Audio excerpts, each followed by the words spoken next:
बिस्मिल्लाहिर्रहमानिर्रहीम। मैं वकास ख़ान और मेरे साथ मौजूद हैं अब्दुल हसीब ख़ान। एक अहम मौजू पर आपके सामने बात करेंगे। जो ज़हीर हैं उनकी जानिब से और उनकी अहलिया की जानिब से लाहौर में जो वकील मुकदमा उनका लड़ रहे हैं, उनकी जानिब से कुछ दरख्वास्तें आला जो मुल्क की शख्सियात हैं उनको भेज दी गई हैं।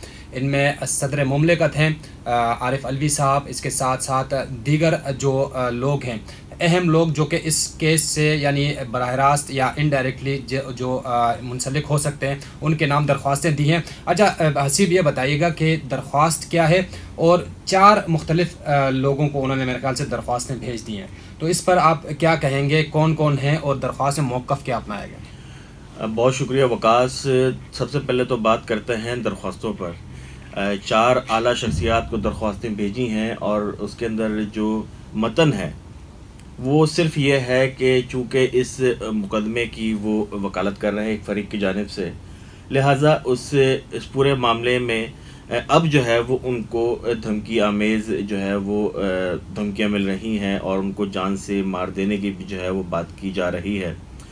जाफ़री साहब लाहौर के अंदर जब ये मामला चला था, मुकदमा चल रहा था, तो ज़हीर और ज़हीर की अहलिया की नुमाइंदगी कर रहे थे और इन्हीं लाहौर की अदालतों ने सबसे पहले 164 का बयान भी रिकॉर्ड किया। उसके बाद ज़हीर की अहलिया को ज़हीर के हमरा जाने की इजाज़त भी दी।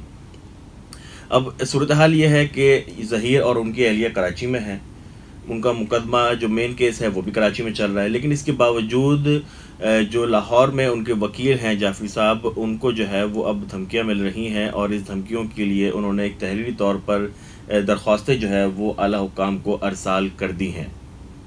बिल्कुल, तहरीरी तौर पर आला हुक्काम को, जिसमें सदर मुमलिकत हैं, वज़ीर-ए-आज़म पाकिस्तान है, इसके साथ साथ वफाकी वज़ीर कानून को भी इन्होंने दरख्वास्त दी है। और मौक़िफ़ इसमें यह अपनाया गया है कि चूँकि पाकिस्तान के कानून है कोर्ट मैरिज करना, कानूनी तौर पर उसको तहफ़्फ़ुज़ हासिल है, लेकिन ये क्या है कि कुछ अदालतें उनको छोड़ देती हैं। उनके बयानात पर 164 का कन्फेशनल स्टेटमेंट मौजूद है। उसके बावजूद अब जो ज़हीर हैं वो भी यानी एक किस्म का पुलिस की तहवील में, दरख्वास्त में उन्होंने कहा है कि पुलिस की तहवील में नज़र आ रहे हैं। इसके साथ साथ जो उनकी अहलिया हैं वो भी शेल्टर होम में है, और इस मामले को देखा जाए, उनके ख़िलाफ़ जो ज़ुबान इस्तेमाल की जा रही है या धमकी आमेज़ जो उनको पैगामात मिल रहे हैं, उस मामले को भी देखा जाए, और इस कानून को अगर कानूनी तौर पर इस कोर्ट मैरिज को अगर तहफ़्फ़ुज़ नहीं हासिल तो फिर बताया जाए, अगर तहफ़्फ़ुज़ हासिल है तो इस मामले पर फ़ौरी तौर पर नोटिस लिया जाए। मुख्तलिफ़ दरख्वास्तें, 4 दरख्वास्तें हैं उनकी, और आला हुक्काम, इस मुल्क के जो आला कुर्सियों पर बराजुमान सदर मुमलिकत, वज़ीर-ए-आज़म पाकिस्तान, वफाकी वज़ीर कानून और इंसाफ, उनको भेज दी गई हैं। अब देखते हैं इन दरख्वास्तों पर क्या होता है। ये इस केस से जुड़ा एक नया मामला सामने आया है। मेरे ख्याल से यही था इसमें, इस दरख्वास्त में, कि और आपके जहन में कुछ है असीब बताने के लिए?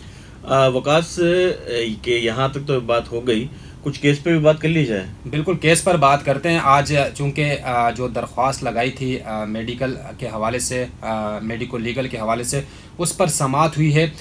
उसमें कुछ मालूमात तो हमने वीलॉग, हम दोनों ने अपने अपने चैनल पे वीलॉग डाल दिए हैं, उससे मिल गई होंगी, लेकिन अहम मामला ये है कि मुद्दई मुकदमा के जो वकील हैं उनकी जानिब से आज पुरज़ोर इसरार ये था कि इस दरख्वास्त पर कुछ ना कुछ होना चाहिए चालान आने से पहले, लेकिन अदालत ने अपने जो वकील हैं दूसरी तरफ के, उनके अदम हाज़िरी के बायस समाअत 19 तारीख तक मुलतवी कर दी। अच्छा असीब, आज की जो समाअत थी, इस पर आप बताएं कि आपको क्या लगा? आज के जो हमारे पास आर्गूमेंट्स आए, वकला के दलाइल आए, इससे आपने क्या नतीजा अख़ज़ किया? वकास, सबसे पहले तो जो हमारे देखने वाले लोग हैं उनको बता दें कि आज की पूरी समाअत में मेडिको लीगल का लफ्ज़ भी इस्तेमाल नहीं किया गया। जो दरख्वास्त थी वो मेडिको लीगल मुआयने की थी। जुडिशल मजिस्ट्रेट और सेशन अदालत ने जो दरख्वास्तें मुस्तरद की थी उनको चैलेंज किया गया था, लेकिन जो मेडिको लीगल के करवाने के लिए जो है वो जो कार्रवाई, मेडिको लीगल कार्रवाई, मुआयने की कार्रवाई है, उसके लिए सिंध हाई कोर्ट में कोई दलाइल नहीं हुए।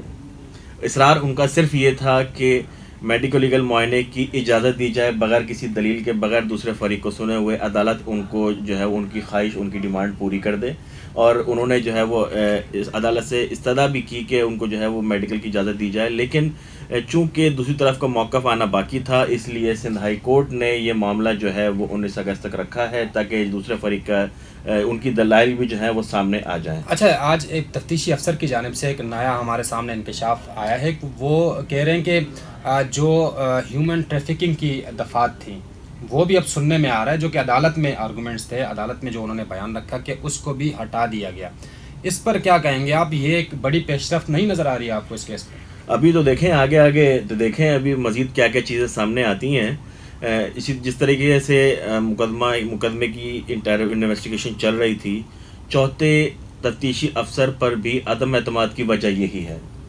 पुलिस जो कंप्लेनेंट साइड है, मुद्दे मुकदमा है, उनकी ख्वाहिश के मुताबिक इन्वेस्टिगेशन नहीं कर रही, और करनी भी नहीं चाहिए। पुलिस का काम इन्वेस्टिगेशन, फेयर इन्वेस्टिगेशन करना है, और इन्वेस्टिगेशन के बाद जो भी मामला हो वो चालान की सूरत में कंप्लीट इन्वेस्टिगेशन, और फिर उस इन्वेस्टिगेशन की रोशनी में जो जो दफ़ात बनती हैं उनको भी जो है वो मुकदमे में शामिल किया जाता है। जो पुलिस की पेशरफ रिपोर्ट थी उसके अंदर 2 सेक्शंस पुलिस ने मज़ीद उस वक्त खारिज किए थे, और अब जो है वो सिंध हाई कोर्ट में भी जो है वो इसका तस्करा हुआ कि पुलिस ने मुकदमे से एंटी ह्यूमन ट्रैफिकिंग के जो सेक्शंस थे वो ख़त्म कर दिए हैं। अब एक सवाल इस वक्त ये भी हमारे जहन में आता है कि तफ्तीशी अफसर ने चालान में से सेक्शंस ख़त्म किए और उसके बाद फिर जो प्रोसिक्यूशन डिपार्टमेंट है उसके पास वो चालान जमा करवा दिया। प्रोसिक्यूशन का काम होता है कि पुलिस तफ्तीश में नकाइस को सामने लाए और उन नकाइस को ख़त्म करने के लिए तजवीज़ पेश करे। एक चीज़ ये भी मुमकिन है कि जो एंटी ह्यूमन ट्रैफिकिंग का सेक्शन पुलिस ने हटाया, हो सकता है प्रोसिक्यूशन उसको शामिल करने पर जोर दे रहा हो। इसके साथ साथ कल का वक्त है चालान जमा करवाने के लिए, तो कल तक प्रोसिक्यूशन इसकी स्क्रूटनी मुकम्मल करेगा और मुमकिन है कि कल जो है वो ज़िमनी चालान अदालत में आ जाए।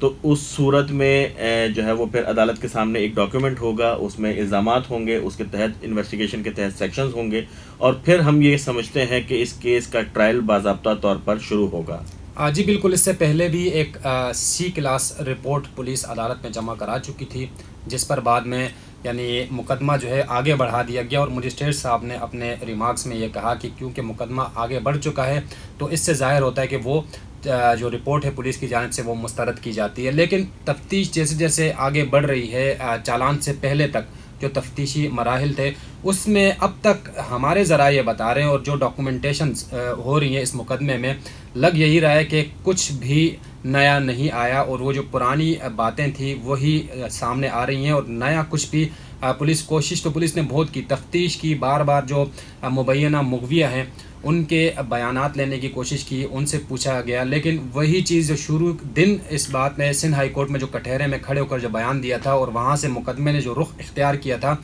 लग यही रहा है कि उसी रुख पर, उसी जगह पर अब भी मुकदमा खड़ा हुआ है। इस मुकदमे से जुड़े बाकी जो मालूमात होंगे, कल जो अपडेट आएगी वो भी आपके सामने रखेंगे। हम दोनों को अब तक के लिए इस केस से इजाज़त दीजिएगा। अब्दुल हसीब, आप अपने चैनल का वो कर दें, फिर मैं ये बता देता हूँ कि चैनल सब्सक्राइब। जी बिल्कुल, मेरे यूट्यूब चैनल का नाम है इट्स बीन अ वाइल।